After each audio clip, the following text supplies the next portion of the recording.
শ্রী শ্রী গুরবে নমঃ।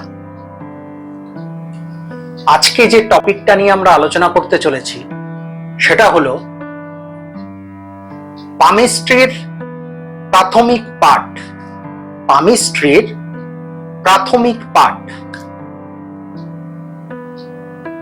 কেননা জন্মকুণ্ডলী বা হরোস্কোপ জানা বা শেখার আগে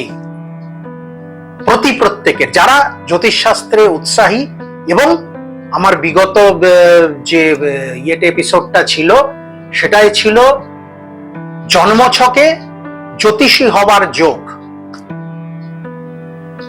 তো তাতে অনেকগুলো ইফস অ্যান্ড বাটস আছে, অনেকগুলো কন্ডিশন আছে, যেগুলো থাকলে তবে জন্মছকে জ্যোতিষ যোগ দেখা দেবে এবং সেক্ষেত্রে একজন সফল জ্যোতিষী মানুষ হতে পারবে যদি সে চায় শিখতে জ্যোতিষশাস্ত্র। তো জ্যোতিষশাস্ত্র শেখার সব থেকে প্রাথমিক যে পাঠ সেটা হলো হস্তরেখা বিশ্লেষণ, হস্তরেখা বিচার বা পামিস্ট্রি। তো আসুন আজকে সেই পামিস্ট্রি নিয়ে একটু আলোচনা করা যাক। অবশ্যই পামিস্ট্রির প্রাথমিক পাঠ, ধরুন আমি আমার নিজের হাত দিয়েই দেখাচ্ছি। ধরুন এটা কারোর হাত, ঠিক আছে? তো প্রথমে এখান থেকে শুরু করি। এটা হলো তর্জনী, ঠিক আছে, বা ইন্ডেক্স ফিঙ্গার। তর্জনী বা ইন্ডেক্স ফিঙ্গার, তার নিচে এই যে মাউন্টটা, এই মাউন্টটা হলো বৃহস্পতির মাউন্ট, ঠিক আছে। তারপরে হলো মিডল ফিঙ্গার বা মধ্যমা, মিডল ফিঙ্গার বা মধ্যমা, তার নিচে যে মাউন্টটা সেটা হলো শনির মাউন্ট। তারপরে হলো রিং ফিঙ্গার বা অনামিকা। এই রিং ফিঙ্গার বা অনামিকার নিচে যে মাউন্টটা সেটা হলো রবির মাউন্ট। এবার হলো লিটল ফিঙ্গার বা কনিষ্ঠা। এই লিটল ফিঙ্গার বা কনিষ্ঠার নিচে যে মাউন্টটা সেটা হলো বুধের মাউন্ট, ঠিক আছে। এবার এই যে মাউন্টটা দেখছেন বুড়ো আঙুলের একদম নিচে, এই যে মোটা অংশটা হাতের এই জায়গাটা, এটা হলো শুক্রের মাউন্ট, ঠিক আছে। ঠিক তার উল্টো দিকে এই পোর্শনটা হলো চন্দ্রের মাউন্ট, ঠিক আছে।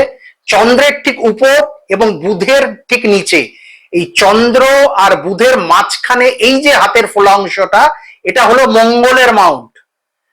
আচ্ছা, এইখানে যে এই বৃহস্পতির নিচে আপনার হেডলাইন বা কর্মরেখা বা শিরোরেখা, তার নিচের অংশটা মানে শুক্রের উপরের অংশটা, এটা হলো রাহুর অংশ, রাহুর মাউন্ট। আর এই হাতের ঠিক মাঝখানে, করতলের ঠিক মাঝখানের যে অংশটা একটু ঢোকা মতো ভেতর দিকে প্রায় সবারই, এটা হলো কেতুর মাউন্ট। তাহলে কোন গ্রহ কোথায় অবস্থান করছে সেটা আমরা দেখাতে পারলাম। আচ্ছা, এবারে আসি, এই যে রেখাটা এইখান থেকে নিয়ে কারোর শনির মাউন্টে আসছে, কারোর বৃহস্পতির মাউন্টে যাচ্ছে, এই যে রেখাটা বুধের নিচের থেকে আসছে, এটাকে বলা হয় হৃদয় রেখা বা হার্ট লাইন।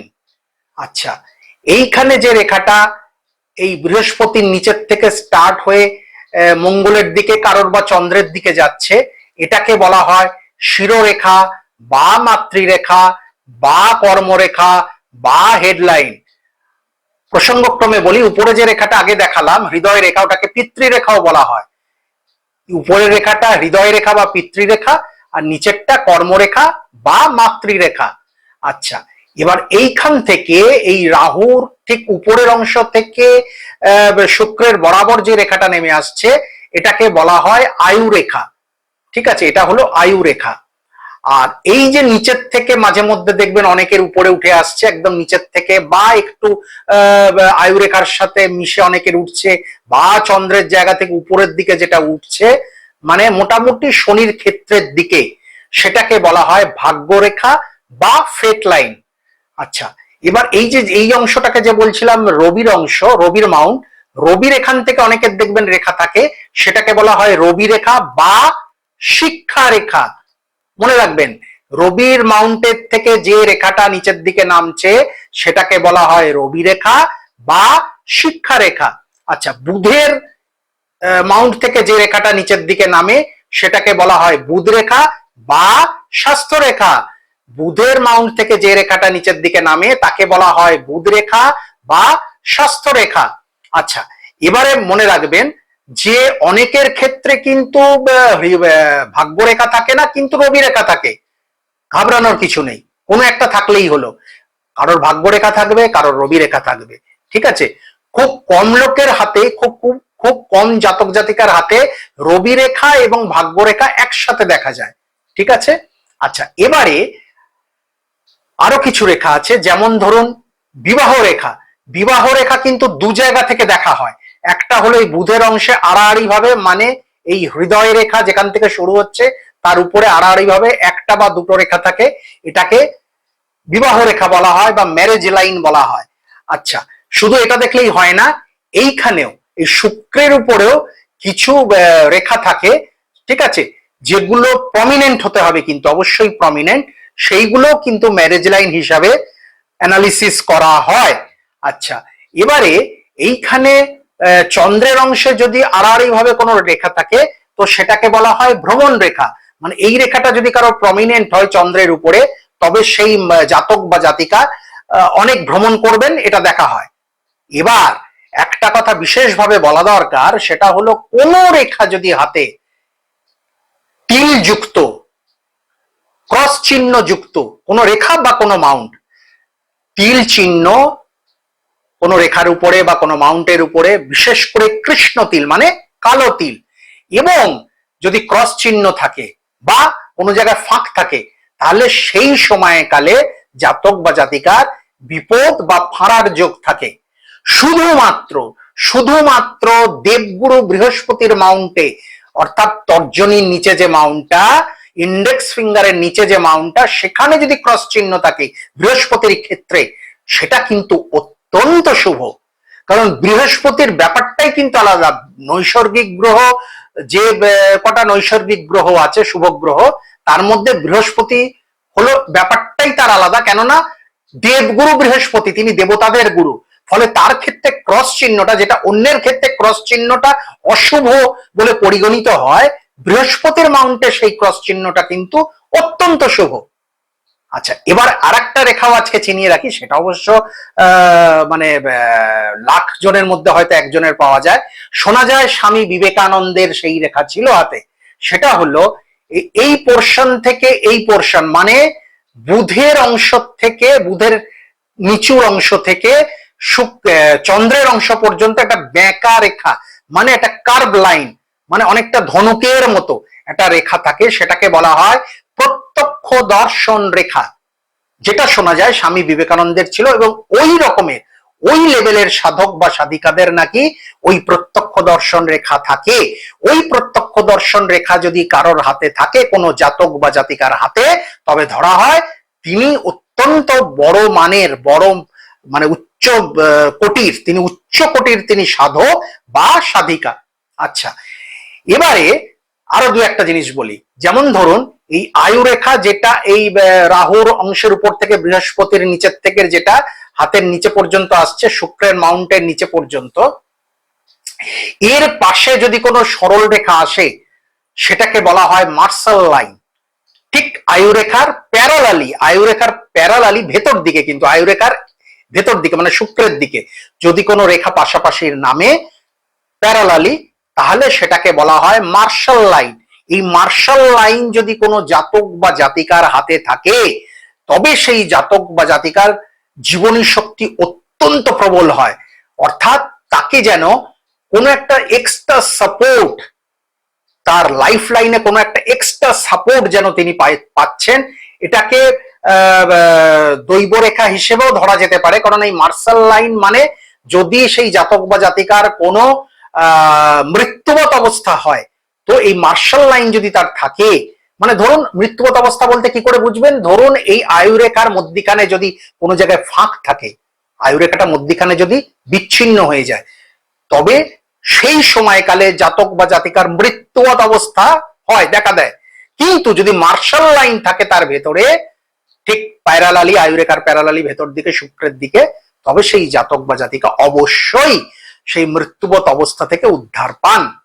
আচ্ছা, এবার আসছে এই এই যে করতলের নিচে যে অংশ, এটাকে মণিবন্ধ বলা হয়। এই মণিবন্ধের রেখা যত পরিষ্কার, এখানে 3টে লাইন থাকে, দেখবেন কম বয়সী যারা একদম তাদের দেখবেন 3টে রেখা, বয়স যত বাড়তে থাকে আস্তে আস্তে 2টো রেখা হয়, বয়স যত আরো বাড়তে থাকে তত একটা রেখা হতে থাকে। এবার সেই একটা রেখাও যত কমতে থাকে তত মানুষের কিন্তু আস্তে আস্তে আস্তে আস্তে কিন্তু তার সময়কাল শেষ হয়ে আসছে পৃথিবীতে, মানে বয়স্ক মানুষদের ক্ষেত্রে সেটা কিন্তু দেখা যায়, এটা সহজেই দেখা যায়। আচ্ছা, এই মণিবন্ধের যে রেখা, মণিবন্ধ রেখা, তাতে যদি উপরের রেখাটায় অত্যন্ত জাল জাল জাল জাল মানে চেনের মতো, শৃঙ্খলের মতো যদি থাকে, তাহলে সেই জাতক বা জাতিকার কিন্তু কারাবাসের যোগ দেখা দিতে পারে। সে একদিনের জন্য হলেও কারাবাসের যোগ দেখা দেবে যদি ওই মণিবন্ধ রেখার উপরটায় যদি একদম শৃঙ্খলের মতো থাকে, অর্থাৎ চেন চেন চেন চেন থাকে, যাকে হিন্দিতে বা উর্দুতে বলা হয় জঞ্জির। সেই জঞ্জিরের লকির যদি দেখতে পান এই মণিবন্ধ রেখায়, তবে কিন্তু সেই জাতক বা জাতিকার একবারের জন্য হলেও জীবনে কারাবাসের কিন্তু যোগ দেখা দেয়। এই হলো আজকে জ্যোতিষের প্রাথমিক পাঠ, অর্থাৎ পামিস্ট্রির প্রাথমিক পাঠ নিয়ে আমরা আলোচনা করলাম। আমরা মাউন্ট চিনলাম, কোন গ্রহ কোথায় অবস্থান করে, আমরা রেখা চিনলাম, কোন রেখা কোথায় অবস্থান করে। আচ্ছা, এর মধ্যে কিছু সিম্বলও বলে দিই আজকে, সেটা হলো যদি কোনো গ্রহের মাউন্টে যদি ত্রিভুজ চিহ্ন থাকে, যদি কোনো গ্রহের মাউন্টে ত্রিভুজ চিহ্ন থাকে, তাহলে সেই সময়কালে জাতকের প্রাপ্তিযোগ ধরা হয়, প্রাপ্তিযোগ। এবার সময়কালটা কি করে বুঝবেন? ধরুন এই কনিষ্ঠা আর অনামিকার মাঝখানে যে অংশটা, এটা হলো 25 বছর, অনামিকা এবং মধ্যমার মাঝখানে যে অংশ সেটা হলো 50 বছর জাতক বা জাতিকা, এবং এই মধ্যমা এবং তর্জনীর মাঝখানে যে অংশটা সেটা 75 বছর হিসেবে ধরা হয়। তো এর মাঝখানে যেখানে ত্রিভুজ দেখতে পাবেন সেই সময়কালে জাতকের প্রাপ্তিযোগ দেখা দিতে পারে। আচ্ছা, যদি চতুষ্কোণ চিহ্ন থাকে, ওটা তো গেল ত্রিভুজ, যদি চতুষ্কোণ চিহ্ন থাকে কোনো এই অংশে, ওই নির্দিষ্ট সময়কাল হিসাব করে ধরতে হয় 25 25 25, মানে 25 থেকে 50, মানে আবার এটাকে আবার অর্ধেক করতে পারেন, মানে এই ধরুন 25, তার অর্ধেক হলো 12.5, এরকম ভাবে ধরে ধরে যে হিসাব করতে হয়। তো সেখানে যদি চতুষ্কোণ চিহ্ন থাকে তাহলে বুঝতে হবে ওই সময় জাতকের কোনো বিপদ আছে, কিন্তু সেই বিপদ থেকে সে অবধারিত উদ্ধার পাবে। ঠিক আছে, আশা করি আজকে অনেকেই এই আলোচনাটা অনেকেরই ভালো লাগলো। যদি ভালো লাগে তবে কাইন্ডলি আমার ইউটিউব চ্যানেলটাকে সাবস্ক্রাইব করবেন, এই কন্টেন্টটা, এই যে এপিসোডটা, এটাকে লাইক করবেন, আর যদি মনে করেন তবে অবশ্যই হেলদি কমেন্ট করবেন, হেলদি কমেন্ট। আবার বললাম, সবাই খুব খুব খুব ভালো থাকবেন। গুরু কৃপাহি কেবলম।